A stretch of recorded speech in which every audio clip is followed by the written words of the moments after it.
From I'm Ocala. Audrey from Ocala. I started watching Chris on Truly Tropical a couple years ago and completely lost my mind about mangoes since then.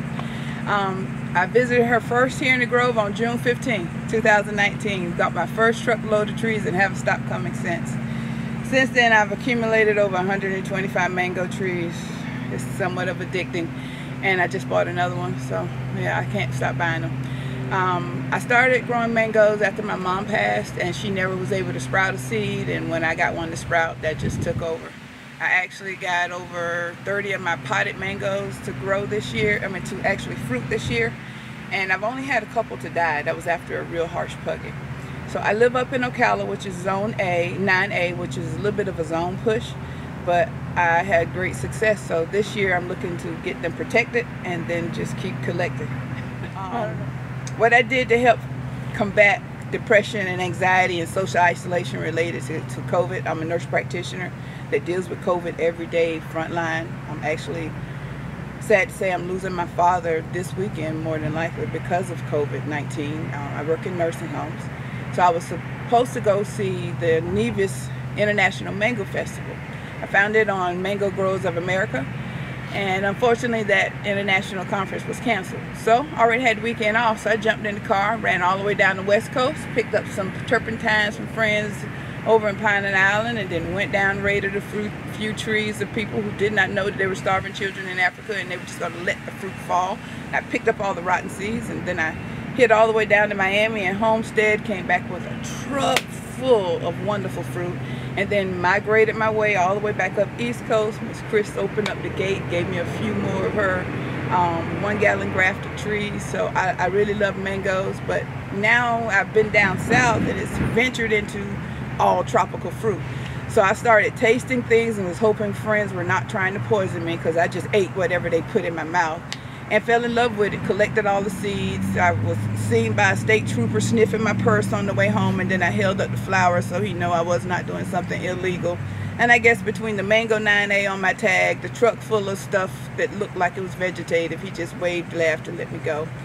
But I now have lychees, I have star fruit, multiple star fruit, at least 8 different types of banana trees, and it all started from mangoes. Every kind of berry, strawberry, blackberry, blueberry. And then I jumped head over heels into patangas, patanga tuba. I did not even know how to say the word, kept biting my tongue, but now I'm growing those too. So I feel you can grow whatever you want to grow, whatever you love to grow, wherever you stay, based on how much love and attention and dedication you give to it. And then you reach out to the pros like Chris.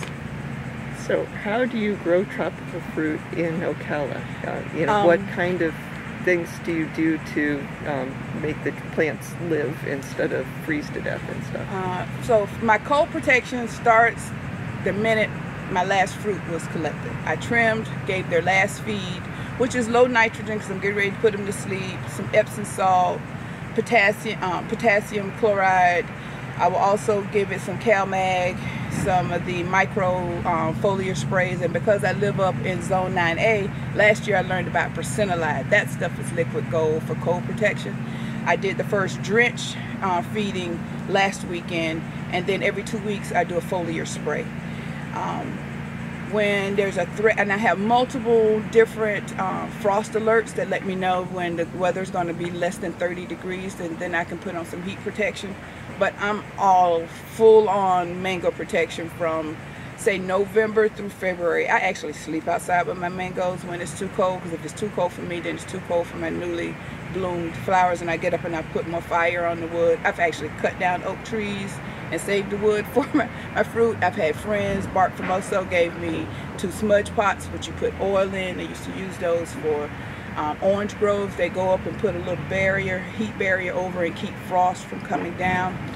I also discovered last year from sleeping outside with my fruit that my east side of my yard is a little microclimate. I have bananas and a few mango trees planted on the east side of my yard, and which is protected by the hedges of my pool and my house.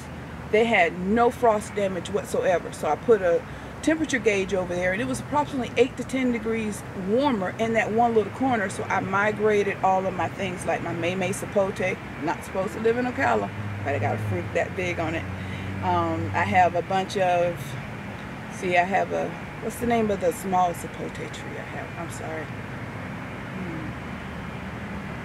Not butterscotch. My chicken killed that one.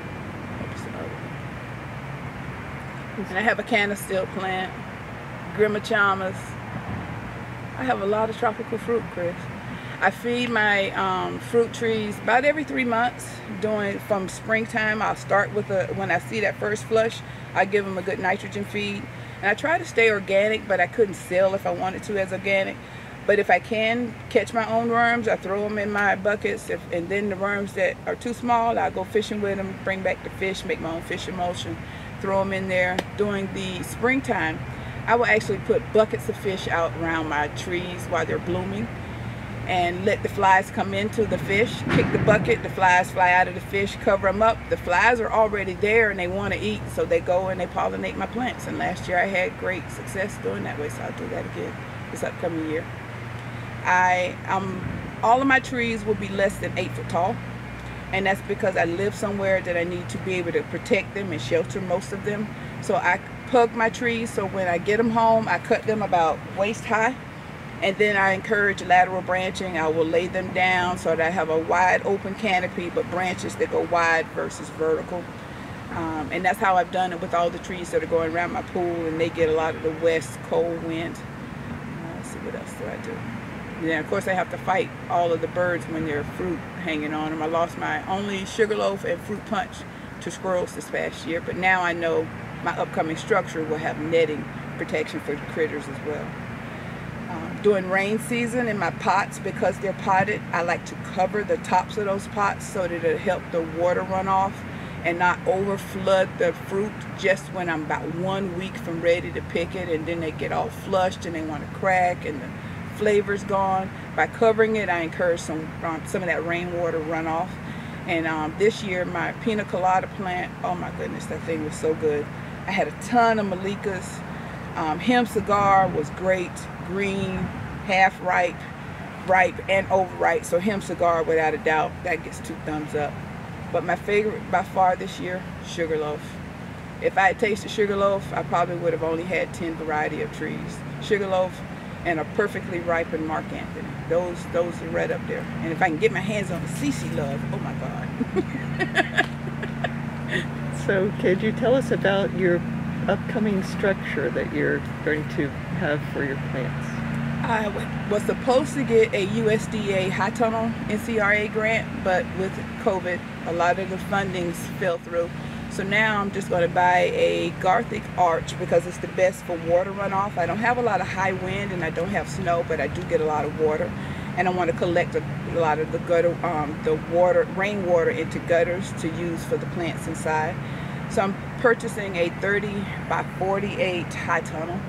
I'm waiting on someone to come and level my ground, and I can start putting it up next week. Great. So I hope to see you come up and get everything on video. I have a ton of citrus. See, tangerines, tangelos, ruby red grapefruit, kumquats, 3 different kinds of kumquats that I can't even let turn green, orange because I eat them so fast. What, looking forward, what would you like to add to your amazing collection? I'm really trying to expand my sugar apple cherimoyas because I hear by being in the cold area, they will actually do better than what cherimoyas do south. And I found that there's a little clique of people that really love sugar apples. I found a lady selling them for 15 bucks a pound. So I bought $30 worth just so I can get a bunch of seeds. And I'm now trying to germinate those seeds, but I can't wait. I have patience issues, so I'm down here to try to buy some trees. So that's the biggest thing I want to put in, is get me some sugar apples going.